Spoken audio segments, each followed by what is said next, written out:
여러분, 오늘 말씀은 누가복음 4장 9절부터 13절 말씀입니다. 예수님께서 당하셨던 시험의 이제 그 마지막 세 번째 시험이죠. 누가복음 4장 9절부터 13절 말씀입니다.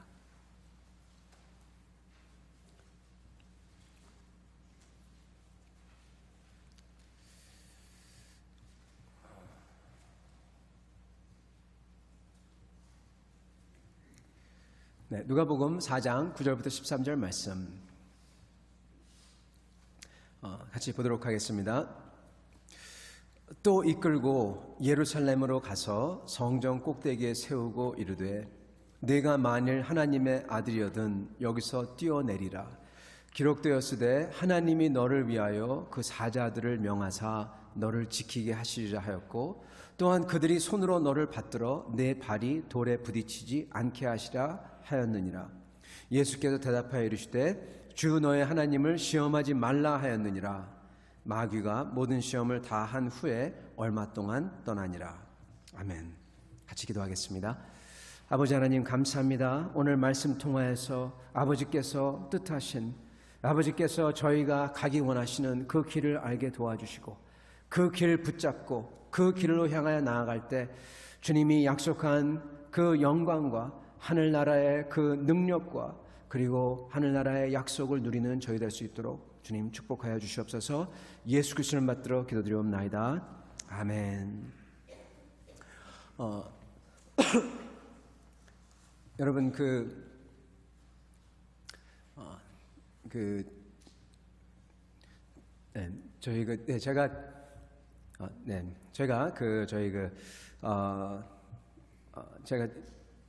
갑자기 생각이 안 나네요. 네, 죄송합니다. 갑자기 생각나네. 이 말씀 해드리면은 여러분께서 생각하시고, 이걸 따라하시면 절대는 안 됩니다. 제가 어렸을 때 이야기입니다. 제가 아주 어렸을 때, 제가 이제 한 5살, 6살 됐을 때, 그러니까 아무도 이거에 대해서 알려주지 않았어요. 이게 나쁘다는 걸 알려주지 않았습니다. 한국에는 옛날에 그 프라이버시라는 거에 대해서 이 개념이 없었어요. 그죠? 그게 나쁘다, 그게 좋다, 얘기해 주시는 사람이 없었습니다. 그래서 그 당시, 70년대 당시죠. 그때는 저는 이제 저희 할머님 댁에서 재밌게 놀고 그러다가 어느 날 책상 서랍에서 저희 막내 삼촌의 일기를 발견했어요. 네, 그래서 저희 막내 삼촌은 다른 삼촌과 다르게 굉장히 아주 약간 좀 엉뚱한 괴짜인 면이 있었습니다. 그래서 일기를 발견한 순간 너무 좋았죠. 제 동생과 저는 그것을 들고 펼쳐가지고 읽기를 시작했습니다. 대단한 건 없었는데 저는 대단한 게 나올 줄 알고 막 봤는데 대단한 거 없었고 뭐가 나왔냐면 어느 날 우리 삼촌이 우리 외숙모를 열심히 데이트하고 있을 때 사건이 하나 기록되어 있었어요. 뭐냐면 우리 삼촌이 그 밖에 외식을 하러 갔답니다. 70년대 외식이라고 해봤자 여러분 생각을 해보세요. 이렇게 대단한 게 아닙니다. 이렇게 포장마차 같은 데서 아마 이 돼지고기를 아마 이렇게 이 고추장에 볶은 것을 갖다가 먹었던 것 같아요. 친구하고 맛있게 먹고 나서 많이 시켜가지고 먹은 다음에 이게 남았어요. 어떻게 할까 하다가 친구가 가져가라고. 괜찮다고 가져가라고. 그래서 싸들고 왔는데 마침 데이트하고 있던 우리 외숙모죠. 외숙모를 만났답니다. 그래서 외숙모에게 줬답니다. 외숙모가 얼마나 맛있게 먹던지 그러면서 외숙모가 감격하여서 자기를 위해 사왔다고 감격하여서 먹더라고요. 그래서 삼촌이 이렇게 적었습니다. 앞으로도 자주 친구하고 먹으러 나가야 되겠다. 자주 외숙모를 이렇게 외식을 시켜야 아니라 친구하고 먹으러 나가야 되겠다. 그 얘기를 듣고 나서 우리는 큰 거 잡았다고. 왜냐하면 우리 삼촌은 개구장이어서 우리를 괴롭게 하고 그러니까 우리하고 장난치는 거죠. 괴롭게 해서 우리 삼촌을 드디어 잡을 게 생겼더라고요. 그걸 가지고 그 자리에서 외숙모에게 쪼르르 달려갔던 게 기억이 납니다. 그 후의 일은 저희가 상상에 맡기겠습니다. 별로 안 좋은 행동이었습니다. 그거 하면 안 됩니다, 여러분. 잘 가리키세요. 남의 그 프라이버시는 침해하는 게 아니라고요. 여러분, 근데 제가 뭐를 말씀드리고자 하고 싶냐면 똑같은 걸 먹어도 기분 좋게 먹었다가 어느 사실을 알면은 기분이 확 나빠져요. 그죠? 우리 외숙모의 경우입니다. 여러분, 하나님을 섬길 때도 하나님이 똑같은 걸 하는데 하나님이 기분 좋을 수가 있고 기분 나쁠 수가 있습니다. 오늘 그 차이에 대해서 여러분에게 말씀을 전하고자 합니다. 여기 불고기는 안 나옵니다. 그렇지만 오늘 말씀을 통하여서 어떻게 하면은 하나님을 기쁘시게 할 수 있나, 그것을 여러분이 꼭 붙잡고 그대로 사시는 여러분 되기를 축원합니다. 여러분, 오늘 말씀은 예수님께서 당하신 세 번째 이 시험입니다. 사실은 이게 세 번째인지 두 번째인지 알 길이 없습니다. 아니, 목사님 여기 세 번째 시험이라고 나오는데요. 여러분, 이거는 누가복음에서는 세 번째 시험이에요. 여러분, 혹시 마태복음을 읽어보신 적 있습니까? 마태복음은 이게 두 번째 시험이에요. 다릅니다. 마태복음과 누가복음이 약간 다릅니다. 진짜로 사단이 어떻게 시험했나는 오직 우리 주님만이 아시겠죠. 근데 마태복음과 누가복음의 순서가 바뀌었어요. 맨 처음에는 마태복음과 누가복음 둘 다 이 빵을 가지고 배고팠을 때 40일 동안 아무것도 먹지 않았을 때 이 돌로서 떡을 만들라, 그렇게 시험을 합니다. 똑같습니다. 그런 다음에는 마태복음과 누가복음이 갈립니다. 마태복음에서는 먼저 높은 곳에 데리고 가서 여기서 뛰어내리라, 그렇게 말씀합니다. 이 모든 영광을 보여주고, 그 다음에는 사단이 그게 안 되니까 모든 세상의 영광을 보여준 다음에 나한테 경배하라, 이것을 주겠다, 그렇게 얘기합니다. 그랬을 때 예수님께서 사단을 쫓아냅니다.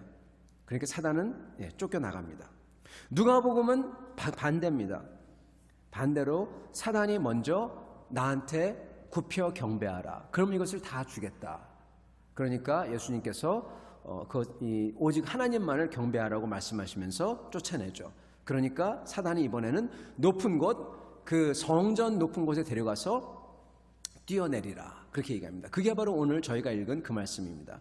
그게 안 되니까 사단이 얼마 동안 물러가더라, 그렇게 나옵니다. 그러면 이 오리지널 진짜 어떻게 됐는지는 진짜 아무도 모릅니다. 근데 누가복음에서 전하고 싶은 게 있고 마태복음에서 전하고 싶은 메시지가 있습니다. 약간 뉘앙스가 다르게 전하고 싶은 게 있습니다. 이 마태복음의 이 뉘앙스는, 마태복음의 순서는요 굉장히 논리적이고 신학적입니다. 맨 처음에 육으로 시작합니다. 먹을 것, 육신의 피로 시작합니다. 그러한 본능으로 시작하죠. 돌을 떡으로 만들라, 배고픔, 내 필요를 충족시켜라.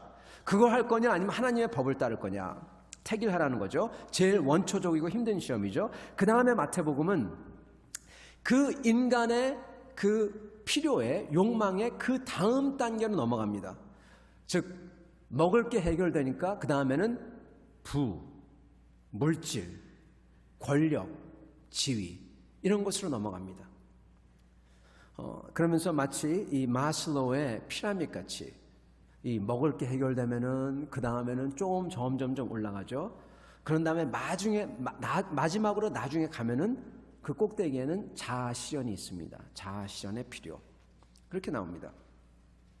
그래서 마태복음의 마지막 유혹은, 마지막 시험은 누구를 섬길 거냐, 하나님이냐 사단이냐 드러내놓고 나를 섬겨라, 그렇게 사단이 얘기를 합니다.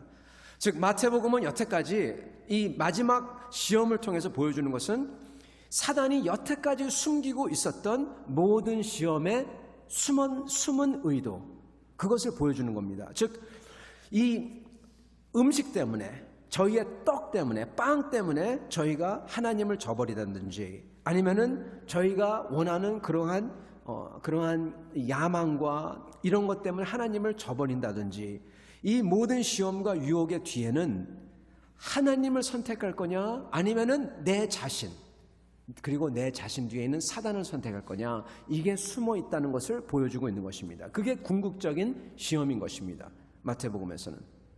그러나 오늘 읽었던 누가복음은 약간 다릅니다.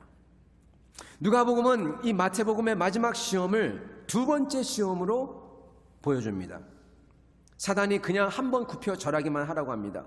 그 한 번의 제스처만 하면 그 결과는 모든 부를 너에게 주겠다고, 모든 영광을 너에게 주겠다고, 네 욕망을 다 채워주겠다 이렇게 얘기합니다.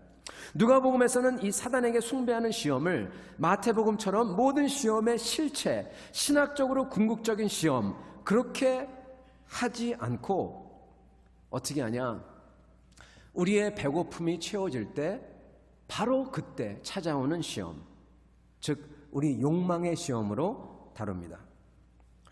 이 욕망의 시험이 별거 아닌 것 같지만 여러분 이 사단이 얘기한 것처럼 내가 원하는 자에게 누구든지 영광을, 네가 필요한 것을, 네가 원하는 것을 다 줄 수 있다 이렇게 얘기하는 것, 이걸 한번 당해 본 적이 있으십니까 여러분? 굉장히 아찔합니다. 무섭습니다. 이게 왜 무섭냐면요, 여러분 이게 자주 일어나요. 그렇기 때문에 무섭습니다. 여러분의 커리어와 여러분의 삶을 송두리째 바꿀 수 있는 사람, 다 줄 수 있는 사람, 그런 사람을 만나본 적 있습니까? 그렇게 만날 때 여러분 다 줄 수 있다는 것은 또한 동시에 다 뺏을 수도 있다는 겁니다. 그렇기 때문에 그런 사람을 만날 땐 여러분 어떻게 되냐면 비굴해집니다. 잘 보이고 싶습니다. 그리고 내가 아닌 다른 사람이 되어버립니다. 사단이 그런 식으로 예수님에게 접근한 겁니다. 두 번째 시험에서는. 근데 예수님께서 한마디로 일축하시죠. 이 땅과 모든 것이 하나님 거라는 것을 아시기 때문에 예수님께서는 그를 쫓아버립니다. 그러면서 이 세 번째 시험이 나옵니다. 높은 곳에 데려가서, 성전에 데려가서 뛰어내리라. 여러분은 어떻게 생각하는지 모르시겠지만 저는 옛날에 이것을 읽었을 때 대체 그 두 번째 시험에서 끝나야 되는데 왜 이 세 번째 갑자기 높은 곳으로 데려가서 뛰어내리라고 할까? 마치 김이 빠지는 듯한 그런 느낌을 받았어요. 마치 클라이맥스가 있는데 그 다음에 안티 클라이맥스가 있듯이 좀 약간 그런 느낌을 받았습니다. 왜 제일 궁극적인 질문, 하나님이냐 사단이냐, 마태복음처럼 이걸 갖다가 끝에 놓지 않고 중간에 딱 놨을까? 그리고 이렇게 약간 좀 제가 볼 때는, 그 당시 제가 볼 때는 실리한, 약간 유치한, 높은 곳에 가서 뛰어내려라, 무슨 뭐 어린아이처럼 이 보자기 둘러매고 나서 뭐 슈퍼맨 그런 것도 아니고 이거 왜 여기다가 끝에 놓는지 이해가 안 갔습니다. 여러분 누가복음의 궁극적인 시험은요 이겁니다. 뛰어내리라. 이게 대체 뭐길래 맨 마지막에 나올까요? 그리고 사단이 궁극적으로 시험하려는 것은 무엇일까요? 왜 누가복음이 이렇게 쓰였을까요? 여러분 이 첫 번째는 육신의 필요, 그리고 두 번째는 그보다 약간 높은 우리의 야망과 욕심과 그리고 두려움과 욕망. 이 세 번째는요 뭐를 테스트하냐면요 다른 레벨을 터치하는데 뭐냐면 그 모든 것을 다 가진 사람이 가질 수 있는 그것, 허황됨과 교만입니다. 그것을 탁 터치합니다. 그리고 여러분 사실은 뭐를 터치하냐면 앞으로 이제 말씀드리겠지만은 하나님을 기쁘게 하실 건가 아니면은 하나님을 기쁘게 한다고 하면서 결국 나를 챙길 건가, 이것을 터치합니다. 여러분 이 세 번째 유혹은요 다른 유혹과 다릅니다. 첫 번째, 두 번째 완전히 격이 달라요. 적어도 누가복음에서는. 왜 그러냐? 여러분 첫 번째와 두 번째 시험에서는 사단이 예수님께서 배고플 때 사단이 돌을 떡으로 만들어라 딱 그러죠. 그러니까 예수님이 어떻게 물리치십니까? 신명기 8장을 딱 인용하시면서 사람이 떡으로만 살 것이 아니요 하나님 입에서 나오는 모든 말씀으로 살 것이로되 딱 물리칩니다. 하나님 말씀을 사용해서요. 그죠? 두 번째도 마찬가지입니다. 하나님 말씀을 사용해서 오직 하나님에게만 경배하라. 그럼 딱 물리칩니다. 근데 이번 세 번째는 누가 하나님의 말씀을 들고 옵니까? 예수님이 아니에요. 사탄이 들고 옵니다. 사탄이 예수님을 이번에는 하나님 말씀 들고 와서 예수님을 딱 합니다. 사탄이 이 말씀의 칼을, 검을 휘둘러요. 이게 무슨 얘기냐? 여러분, 사탄이요. 많은 사람들은 사탄이 이 말씀을 왜곡되게 한다. 그리고 사탄을 쫓는 사람들은 말씀을 왜곡되게 읽는다. 그렇게 얘기를 합니다. 그런데요, 사탄은 말씀을 왜곡되게 하지 않고 말씀을 있는 그대로 제대로 해석해서 우리한테 들이밀 때가 있습니다. 바로 이 케이스가 그 케이스입니다. 사단은 예수님에게 하나님의 말씀을 있는 그대로 잘 해석해서 보여줍니다.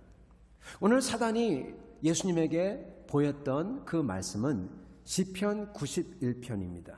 시편 91편 11절에서 12절 말씀이에요. 제가 한번 읽어드리겠습니다. 그리고 이 말씀은 맞고 적용도 아주 잘 맞아요. 봐보시기 바랍니다. 시편 91편. 나는 여호와를 말하여 말하기를 그는 나의 피난처시요 나의 요새요 나의 의뢰하신 하나님이라 하시니 이는 그가 너를 새 사냥꾼의 올무에서 건지실 것임이라. 그가 너를 그의 깃으로 덮으시리니 내가 그의 날개 아래 피하리로다. 그의 진실함은 방패와 손방패가 되시나니 너는 밤에 찾아오는 공포와 낮에 날아드는 화살과 어두울 때 퍼지는 전염병과 밝을 때 닥쳐오는 재앙을 두려워하지 아니하리로다. 1000명이 내 왼쪽에서 10,000명이 내 오른쪽에서 엎드러지나 이 재앙이 내게 가까이 하지 못하리로다. 오직 너는 똑똑히 보리니 악인들의 보응을 내가 보리로다. 내가 말하기를 여호와는 나의 피난처시라 하고 지존자를 너의 거처로 삼았으므로 화가 내게 미치지 못하며 재앙이 내 장막에 가까이 오지 못하리니 그가 너를 위하여 그의 천사들을 명령하사 내 모든 길에서 너를 지키게 하심이라. 그들이 그들의 손으로 너를 붙들어 발이 돌에 부딪히지 않게 하시리로다. 네. 제가 조금 전에 읽었던 그의 천사들을 명령하여 내 모든 길에서 너를 지키게 하고 그들의 손으로 너를 붙들어 발이 돌에 부딪히지 않게 하시리로다. 이것을 사탄이 딱 붙잡아서 예수님께 말합니다. 하나님 말씀이 이런데 당신이 하나님의 아들이거든 여기서 뛰어내리라 이렇게 얘기합니다. 여러분 시편 91편은요 하나님께서 하나님의 의로운 자, 하나님이 사랑하시는 자를 어떻게 보호하실 건가에 대한 것입니다. 왼쪽에서 1000명이 죽어 엎드려 넘어지고 오른쪽에서 10,000명이 엎드러지더라도 너는 하나님이 택한 너는 하나님께서 보호하시로다. 천사를 보내어서 내 발이 돌에 안 부딪히게 하고 붙들이로다 이렇게 얘기하는 겁니다. 여러분 이 시편은요 의로운 사람, 그 의로운 사람, 영어로 얘기하면은 the righteous man, 바로 그 사람, 모든 의로운 사람의 원형에 대한 것입니다. 누구에 대한 것입니까? 바로 메시아 예수 그리스도에 대한 시편입니다. 그리고 이렇게 아주 놀라운 판타스틱한 높은 곳에서 뛰어내려도 발이 땅에 닿지 않고 천사가 붙들고 그러한 게 나오기 때문에 이 시편은 선지자적인 시편 그리고 메시아 시편이라고 불렸습니다. 메시아에 대한 시편이라고 불렀어요. 여러분 그래서 사단이 예수님에게 메시아에게 이것을 얘기할 때 사단은 해석 잘한 겁니다. 제대로 한 것입니다. 그리고 적용도 정확하게 했습니다. 누구한테 다른 사람한테 하지 않고 메시아한테 정확히 적용했어요. 던져라 네가 다치지 아니할 거다. 여러분 잠깐 여기 한마디 할게요. 어떤 사람들은 성경을 줄을 쳐서 보여주면서 이렇다 할 때가 있습니다. 보통 성경 말씀이 그렇게 우리가 이해하고 받아야 됩니다. 근데 어떤 때는 여러분 그렇게 성경을 proof texting이라는데 영어로는 이렇게 대면서 이게 맞다고 하는 게 여러분 어떤 때는 맞지 않을 때가 있어요. 성경을 제대로 알려면 여러분 첫 번째는 하나님의 마음을 알아야 됩니다. 하나님의 마음을 어떻게 알아요, 목사님? 성경 전체를 알아야 돼요. 그래야지 하나님 마음을 압니다. 성경의 처음과 끝을 알아야 됩니다. 어디서 와서 어디로 가는지, 성경의 제일 중요한 클라이맥스를 알아야 됩니다. 예수 그리스도의 십자가와 부활을 알아야 됩니다.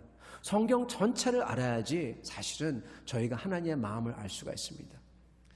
어떤 사람들은 성경을 이렇게 인용해서 막 들이댑니다. 그러면서 막 이게 맞다고 막 합니다.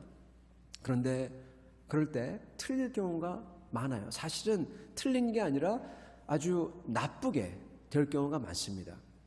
오늘 사단의 케이스가 바로 그런 케이스입니다.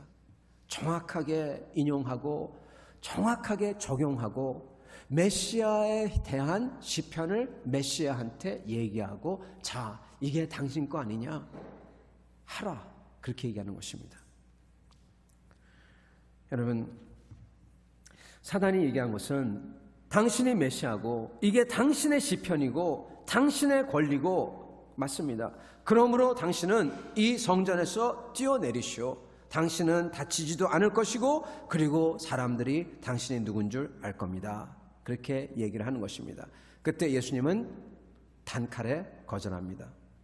너희 하나님 여호와 하나님을 시험하지 말지니 그렇게 얘기합니다. 시험하지 말지니. 여러분, 왜 당연히 할 수 있는데 안 하실까요? 사탄이 여기서 거짓말하지 않습니다. 예수님이 할 수 있습니다. 그리고 그러면은 하나님께서 보호하실 겁니다. 여러분, 여기서 사탄이 비록 맞는 걸 얘기했지만 차이가 하나 있어요. 세팅이 다릅니다. 세팅이 다릅니다. 굉장히 중요합니다. 성경을 읽을 때도 성경에 있는 말씀 있는 그대로 해야 되지만 세팅이 다른 것을 저희는 기억을 해야 됩니다. 뭐가 다르냐? 사탄이 예수님을 데리고 어디로 데려가죠? 여러분, 성전으로 데려갑니다. 여러분, 성전. 성전은 어느 곳이냐? 모든 사람들, 이스라엘의 모든 사람이 다 몰려오는 가장 바쁜, 가장 사람들이 많은 곳입니다. 거기서 딱 뛰어내리고 거기서 공중에서 딱 멈춰서 내려오면은 어떤 일이 일어날까요? 모든 사람 전부 다 와, 메시아다 그러겠죠? 예수님은 그것 안 하겠다는 겁니다. 네, 그거 안 하겠다는 겁니다. 그 컨텍스트가 다른 것입니다. 사단은 하나님의 말씀을 그대로 적용하고 그대로 잘 인용했지만은 엉뚱한 컨텍스트에 적용해버린 거예요. 어떻게 얘기하면요, 예수님께서는 메시아로서 그분의 권리와 그분의 시편, 그분의 능력을 안 보이시겠다는 것입니다. 왜요? 왜냐하면 이게 바로 주님의 길이기 때문에, 이게 바로 예수의 도이기 때문에 그렇습니다. 하나님의 도예요. 이게 바로 하나님 아버지가 기뻐하시는 길이기 때문에 그런 것입니다. 예수님은 아버지를 기쁘게 하는 것은요, 자기 자신을, 영광을 내려놓는 게 아버지를 기쁘게 하는 것을 알았습니다. 여러분, 오직 하나님께 영광, 우리가 이런 말을 잘 하는데요, 그 뜻이 무엇이냐? 모든 영광을 내가 내려놓는 겁니다. 내 영광도. 예수님은 그거 선택한 겁니다. 여러분, 내 영광을 내려놓으려면요, 우리 자신을 부인해야 됩니다. 내가 나를 따르거든 내 자신을 부인하고 내 십자가를 지고 나를 따르라. 그렇게 말씀하시죠. 바로 그게 주님의 길입니다. 주님의 길.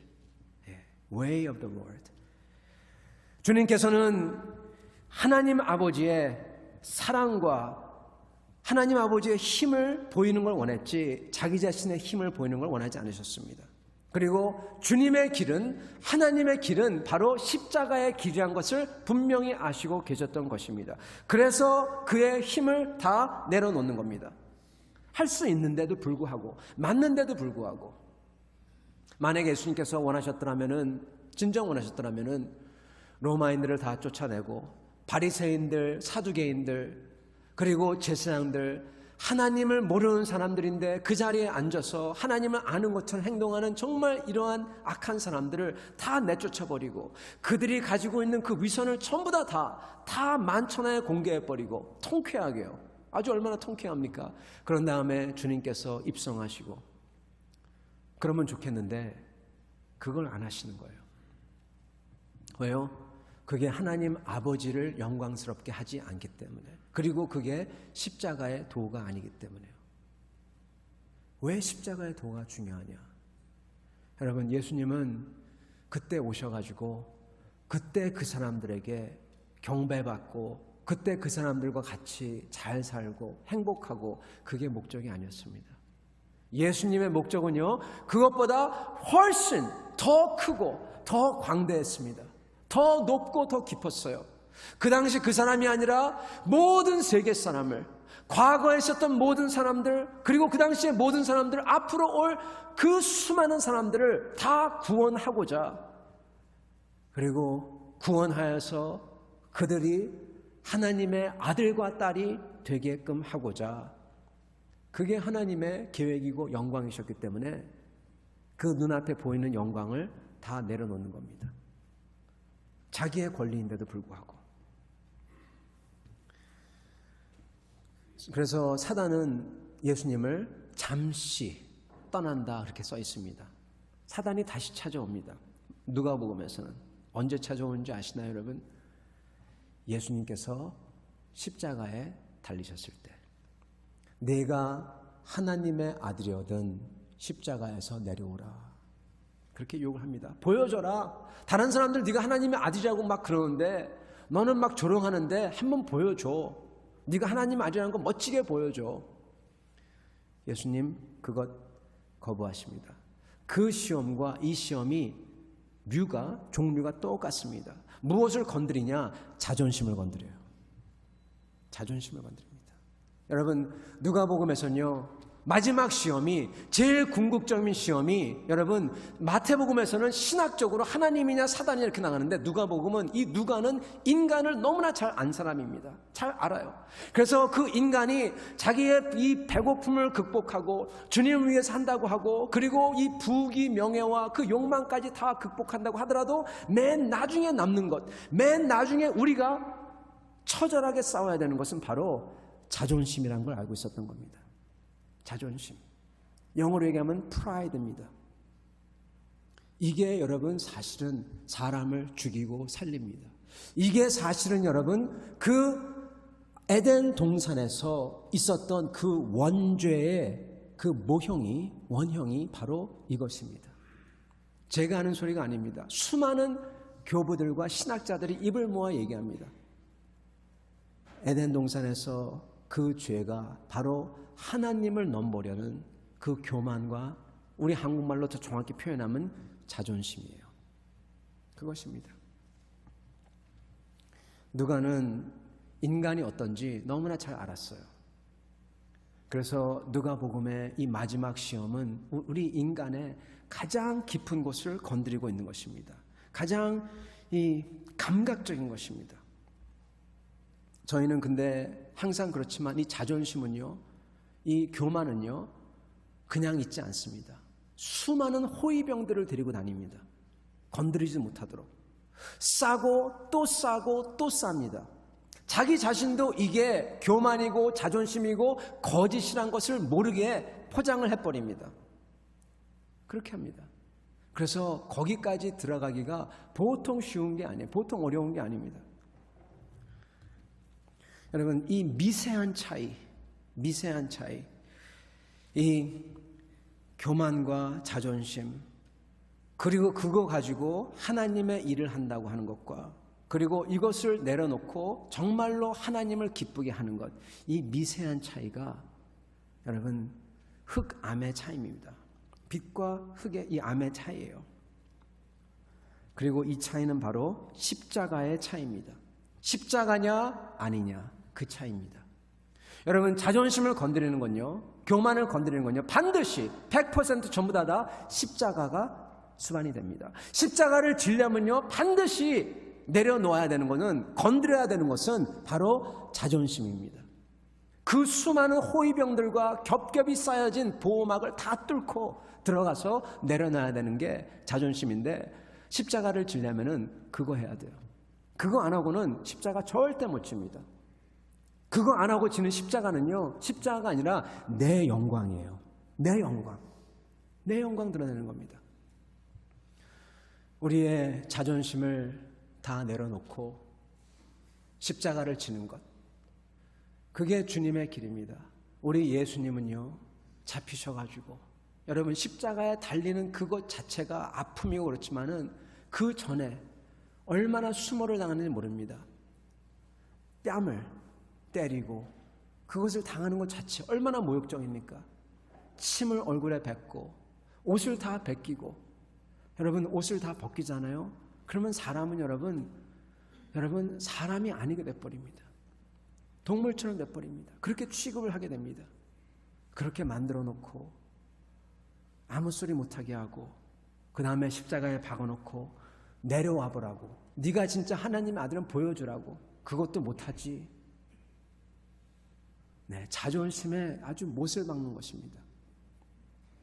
십자가는 우리 주님을 따르는 길은 그게 크던 작던 우리는 우리 자신이 죽어야 되는 것입니다. 새 사람이 살아나야 되는 것입니다. 그 말은 우리 속에 있는 자존심을 저희가 철저하게 다 내려놓고 주님이 기뻐하시는 것을 찾아가야 되는 것입니다. 그것이 바로 오늘 마지막 우리 주님에게 던지는 시험입니다. 성도 여러분, 우리 교회 안에서요, 옳고 그른 것, 그거 가지고 많이 따집니다. 옳고 그른 것 모르는 사람 없습니다. 다 압니다. 근데 옳고 그른 것이 있고요, 그리고 한편에는 하나님을 기쁘게 하는 것, 안 기쁘게 하는 것이 있어요. 이게 다릅니다. 저희는 하나님을 기쁘게 하는 것, 이것을 취해야 됩니다. 많은 사람들은 이 하나님을 아는 것 같은 사람이 있습니다. 그 사람들은 욕심쟁이가 아닙니다. 깨끗합니다. 그 사람들은 이 세상과 타협하지 않는 것 같습니다. 그들은 하나님께 헌물을 착실하게 드리고 성경을 읽고 그리고 기도를 열심히 하고 그리고 교회에서 섬깁니다. 옳은 것을, 좋은 것을 합니다.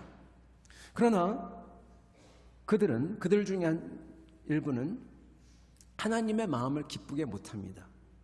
왜냐하면 그들은 십자가를 선택한 게 아니라 예수 그리스도의 길을 선택한 게 아니라 자기 영광을 선택했기 때문입니다. 자기 영광을 선택하기 때문입니다. 여러분, 가장 힘든 십자가는 바로 자존심을 내려놓는 것입니다. 제가 예전에 보면은 제가 이런 분을 봤어요. 어떤 분을 봤냐면은 이 북한에서 6.25 때 이제 북에서 이제 내려오신 분인데 장로님이세요. 그분이 오셔서 이제 남쪽에서 이제 계시면서 사업을 하셔서 굉장히 이제 사업이 잘 됐습니다. 아주 참 번창했어요. 그래서 사업이 잘 번창하고 돈도 많이 벌고 그래서 그분이 얼마나 감사했는지 몰라요, 하나님께. 그러다가 이제 그분이 집이 없이 지내다가 이제 집을 지려고 했어요.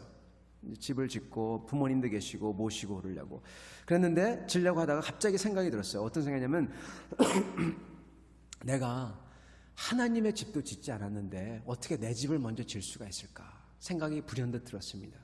그래서 그분이 땅을 사고 그리고 거기다가 좋은 아주 멋진 교회 빌딩을 짓습니다. 그리고 그것을 헌당합니다.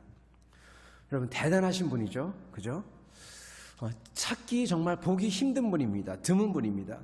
이런 분은 굉장히 드물죠. 근데 여러분, 그분이 대단한 것은 그게 대단한 게 아니라 이겁니다. 교회를 짓고 땅을 사고 교회를 짓고 헌당한 다음에 그 다음에 그 교회가 매년 교회 창립일마다 그분은 헌금을 보내요. 교회에서는 내려오서 같이 예배 드리세요 그러는데 그분은 안 내려갑니다. 한 번도 내려간 적이 없어요. 그래서 그분을 아시는 분이 아니 장로님 왜 안 내려갔어요? 내려가시죠. 그러니까 대답을 안 하더래요. 그래서 또 물어봤답니다. 장로님 왜 안 내려갔어요? 금년에는 좀 내려가시죠. 그러니까 그분이 하는 말씀이 목사님, 제가 거기 내려가면은 제가 그 교회를 세웠다고 그러고 여기 앉으라고 하고 그러고 막 나한테 계속 조명해주고 박수치고 뭐 주고 그럴 거 아닙니까? 그러면은 하나님의 영광을 내가 훔치는 거잖아요. 그 교회 세운 거는 내가 아니에요. 하나님이죠. 그렇게 얘기했습니다. 그리고 안 내려가요. 여러분, 그분은 대단한 사람입니다. 대단한 사람이에요. 교회를 지은 것도 대단하지만 전혀 그거에 대해서 그분의 자존심과 그걸 다 내려놓는 것 대단한 사람입니다. 더 대단한 것은 그분이 계신 교회에서 그분은 이렇게 하면 좀 그렇지만요, 물이에요, 물.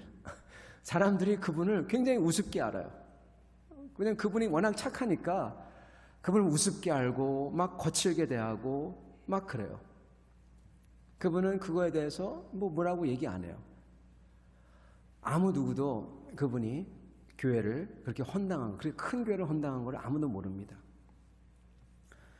사람들은 그분을 보고 이 바보 같다고 무리라고 비웃고 그럽니다. 사람들이 악한 거죠. 그분이 훌륭한 분인데.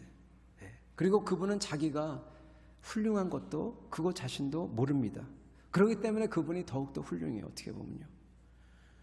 성도 여러분, 저희가 우리 주님의 십자가를 선택할 때 저희는 저희 영광을 내려놓습니다.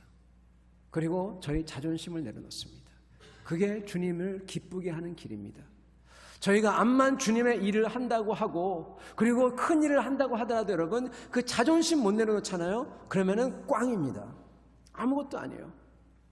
다 나를 위해서 한 겁니다. 다 내가 육신으로 한 겁니다. 하나님을 진정으로 기쁘게 하려면 하나님께 영광을 돌려야 됩니다. 저희 자신을 부인하고 십자가의 길을 가는 것입니다. 그 십자가는 아주 어려운 게 아니에요. 그 십자가는 무슨 죽고 그럴 수도 있죠. 근데 그게 아닙니다. 십자가는 저희가 질 만한 것이기에 주님께서 허락하시는 것이고, 그리고 그것을 질 때 오히려 거기에 기쁨이 있고 감사가 있고 그리고 생명이 넘칩니다. 그러나 십자가가 어려운 이유는 내가 내 자신, 내 자존심과 내 명예와 나의 것을 부인해야 되기 때문에 그게 어려운 것입니다. 사랑하는 성도 여러분, 우리 인간은, 저희는 나뭇가지에 불과합니다. 주님 앞에 붙어 있으면 생명이 있습니다. 우리 자신 안에 생명이 없습니다. 하나님께서 주셔야지 됩니다. 그렇지 않으면 저희는 아무것도 아닙니다. 어떤 때는 그 메마른 나뭇가지가 하나님이 필요 없는 것처럼, 자기에게 생명이 있는 것처럼 그럴 때가 있습니다. 눈을 껌뻑껌뻑 뜨면서 내가 나의 주인이 아닌가 생각할 때가 있습니다. 여러분, 아닙니다.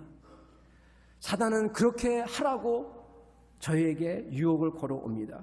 저희의 자존심이 살아있고 눈을 껌뻑껌뻑 뜨면서 내가 하지 않았나, 그것은 내가 하나님인가 하고 똑같은 말입니다. 사랑하는 성도 여러분, 저희는 저희의 권리와 저희의 자존심을 다 내려놓고 주님을 따라가야 되는 것입니다. 그게 하나님을 진정 기쁘게 하는 것입니다. 그것은 똑같은 것을 하여도 아다르고 어다르다고, 마치 사랑하는 사람에게 좋은 음식을 미리부터 주문해가지고 갖다 주는 것과 먹고 남아가지고 싸들고 가서 주는 것이 다른 것처럼 여러분, 똑같지만 달라요. 그죠? 그런 것처럼 하나님 앞에 저희가 저희 자신을 부인하고 주님께 드릴 때 주님이 기뻐하시는 것입니다. 사랑하는 성도 여러분, 이러한 성도와 이러한 삶을 사셔서 주님의 큰 일을 감당하는 성도 되시기를 우리 주님으로 축원합니다. 같이 기도하겠습니다.